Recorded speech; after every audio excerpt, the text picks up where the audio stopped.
Hello, Jacqlyn. How are you? I'm good, thank you. How are you? I'm good.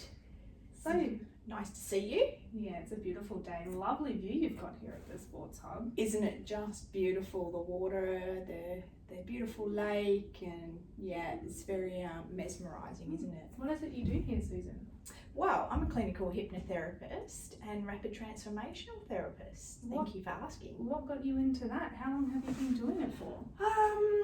Well, I've been doing RTT now for 4 years or so. It's just been a natural progression, I think. My interest in the power of the mind. I love yoga, so really from an early age, just being able to tap into how we are the driver of our thoughts. We're the ones that control everything that goes up in there, basically. So yeah, it really come from yoga, working with women for the last 30 years, and so getting frustrated, a bit sad, seeing them get stuck and not being able to sort of find a way out of their mindset. Have you used it yourself personally? Yes, I have. Yeah, I had a session in my 20s, early 20s for smoking. So one session and boom, done. Gone. No more smoking. Wow. So you've lived it. Yeah, absolutely. Yeah, and I've had different things along the way as well where I've utilised these types of modalities. Yeah. Have you had to do any study or qualifications to do what you're doing? Yeah, absolutely. So I'm a rapid transformational therapist. I did that first, so that is the training was under Marissa Peer. So she's world renowned hypnotherapist. That's her technique, RTT. So I did that first, and I'm also now a clinical hypnotherapist, which has gone on to just do more studies, a lot more hours, and the strategic psychotherapy component is with that. So yes, I've got fancy letters after my name now. Awesome. So what would I expect coming in for a hypnotherapy session? What should I expect? As in how you would feel? How am I going to feel? How would you feel? Well, hypnosis. It's not any of this. No, it's not magic. I don't wave watches or pendulums and make you bark like a dog. Because that's the stereotype. That's definitely the stereotype with that word. Stage hypnosis is a different entity. It's same, just different, because that's for entertainment and theatre and it's stage. Whereas what I do is a therapeutic aspect of that. I'm helping people resolve issues, not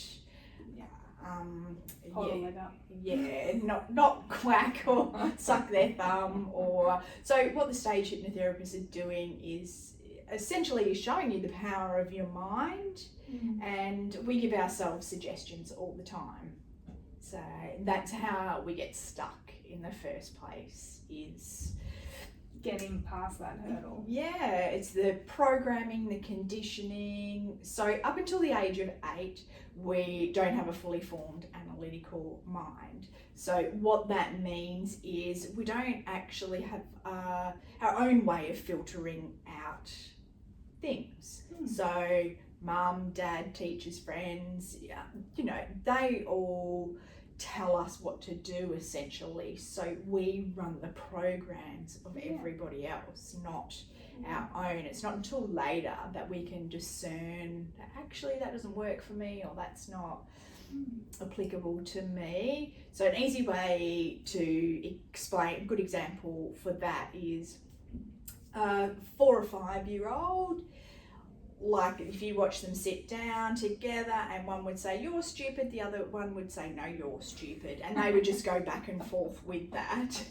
Whereas if you have like an 8-year-old or 9-year-old and you said to them you're stupid, they've got that analytical mind forming, so they're going to say to you, well, no, I'm not. Yeah. Yeah. So they can just differentiate and analyze things differently. Yeah. Yeah. So the feeling as such, it'll be relaxation. Yeah.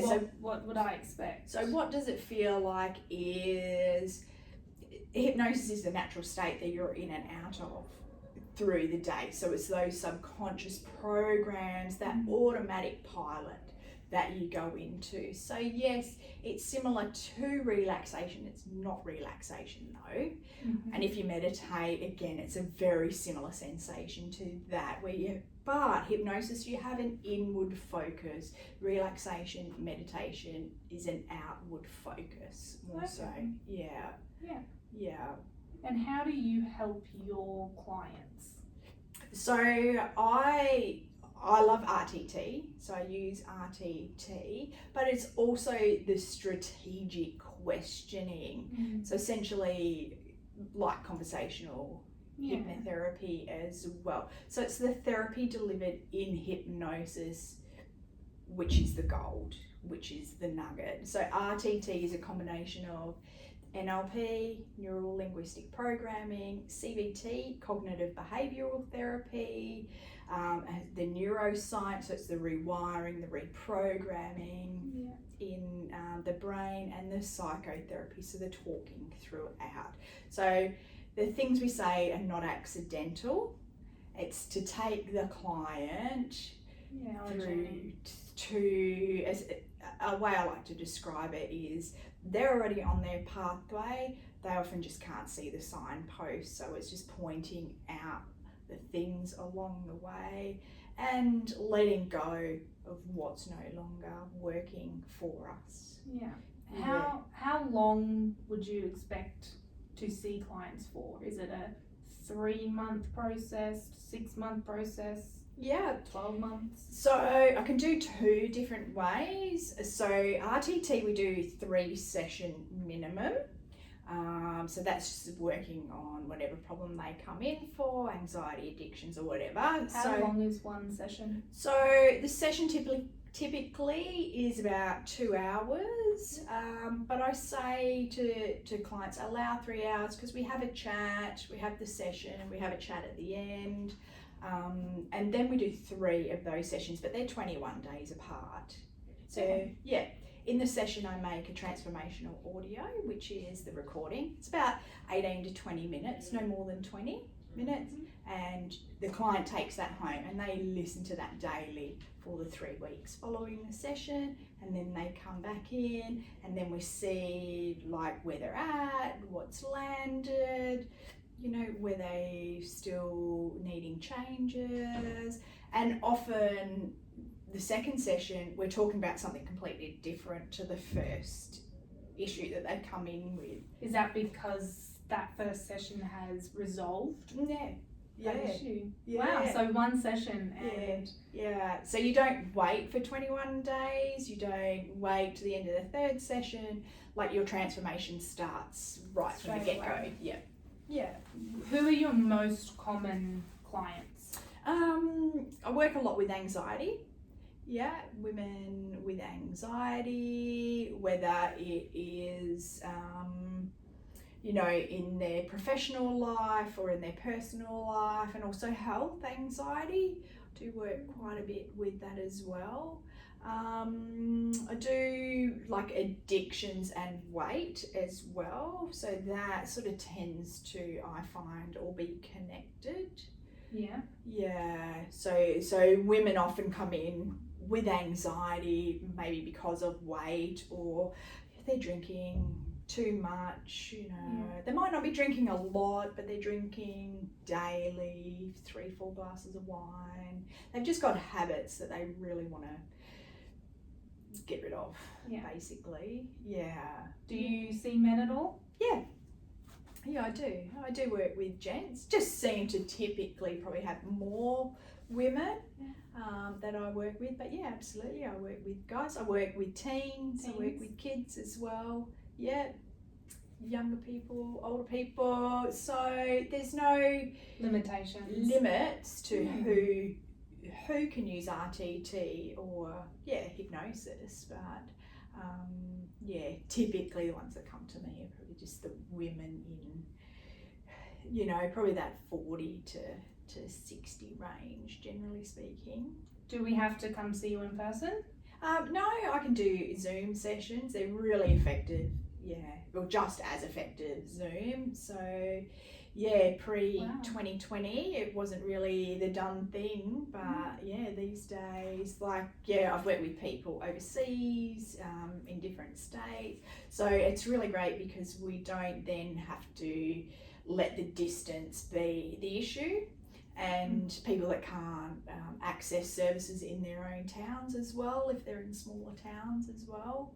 So that's often who I would be working with is clients that can't get to a hypnotherapist in their town or What are you most passionate about in this space?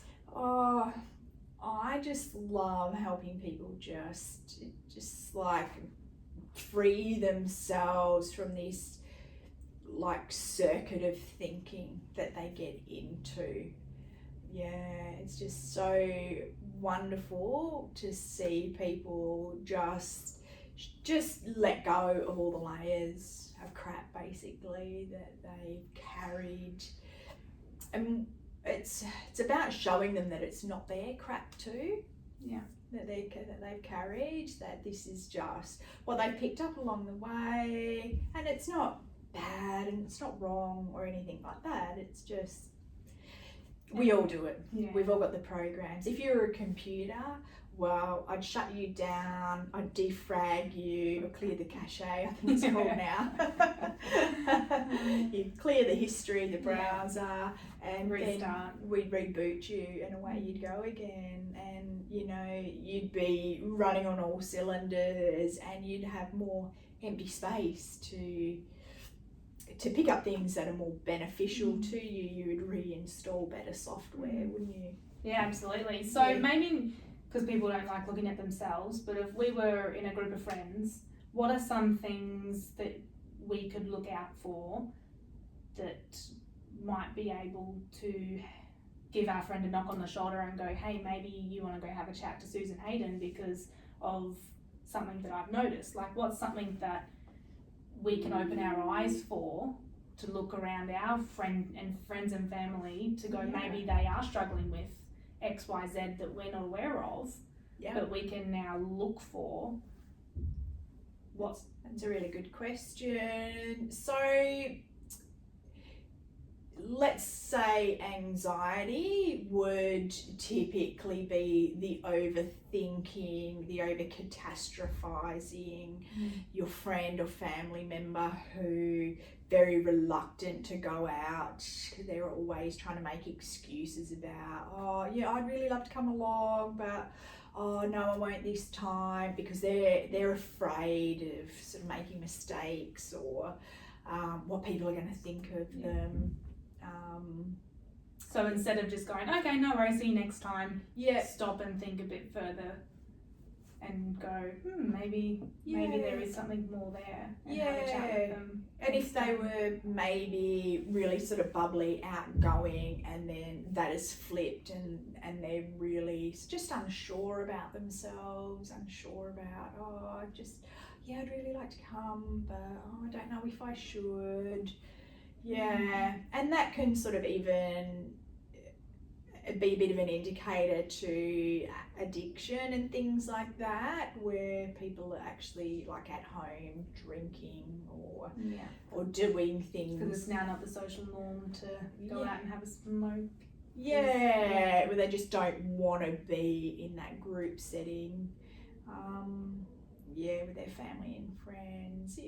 Maybe if you feel that they're sort of hiding away a little bit or they're just not quite themselves, people will generally start to talk about it though, because you can't make somebody go do anything. So it's about somebody having that awareness, that wanting to change. Something's going on that, and people don't know that there's things available to them. So it is nice to, if you can, if you've got that relationship with somebody, say, hey, have you heard of this? Or do you know that, you could even send them, a link to something or a little PDF about, So how do we get in touch with you? Where can we find you? Well, I'm here right now at the Sports Hub. So I can do sessions in person at the Sports Hub here in Boccarina. I have a website which is www.susanhayden.com.au. Yep. So I have Facebook, I have all the usual suspects, Facebook, Instagram. I'll put these videos up on YouTube and the different places. So it's just about reaching out. You can book a free consult with me. I also have a low cost introductory little trial session, intro session. So for people that are sort of a bit more skeptical, a bit unsure, it's like to just tick all the boxes and like try everything out first. They can go that way. So, or for people that have done things before, you can just jump right in and book a session. But I'm here on the coast or Zoom. That sounds fantastic. Yeah.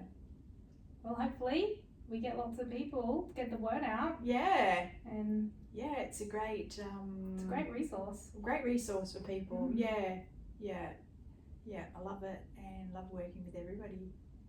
Wonderful. Thanks, Jacqlyn. Thanks for the chat, Susan. Thanks.